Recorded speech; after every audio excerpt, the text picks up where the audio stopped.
Matthew Dorsey, Senior Regional Engineer with Geopier, and welcome to Beneath the Bill. Big distribution centers are going up everywhere and fast. With e-commerce booming and supply chain shifting, global demand for warehouse spaces keep climbing and climbing. In just one recent year, over 1 billion square feet of new logistics facilities were added worldwide.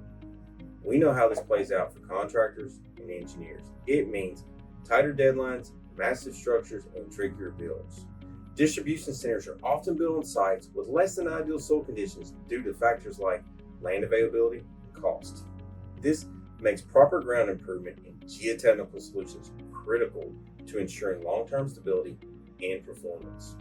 When one of the world's largest retailers needed to build a 1 million square foot distribution center near Little Rock, they hit a snag contractors know all too well. The soils weren't up to the task. The site had loose sands, silts, and clays right in the middle of the New Madrid seismic zone. Concern for the project? Settlement. The geotechnical report flagged the risk of excessive movement from the new fill and the building loads, along with concerns for liquefaction. The ground just couldn't support the plant construction without help. Deep foundation like piles were an option. They're typically slow to install and costly to implement. Instead, the contractor went with a ground improvement specialist within Geopier and Peterson Contractors to provide a faster, more effective approach. We brought in the Geopier Impact System, which is a displacement-style ram-baggered pier designed to stabilize the soft soils without the longer lead times and cost of deep foundation systems. Here's how it works. A pipe is driven into the ground, then stone is placed into the pipe. The stone is compacted in lifts within the pier.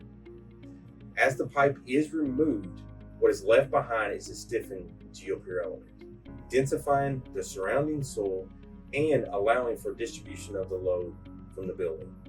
This system works well in collapsing soil and caving ground, like they had here. A staggering 12,000 piers were installed, and despite heavy rains, the installation was finished in 53 days, nearly a week ahead of the project's critical path set for ground improvement. The contractor, one of the largest in the warehouse construction field, was thrilled to be ahead of schedule coming out of the ground. Sometimes the ground won't give you what you need, but the right solution can. If you want to see how Geopier's ram-baggered pier solutions can help you with your next project, check out geopier.com for more information.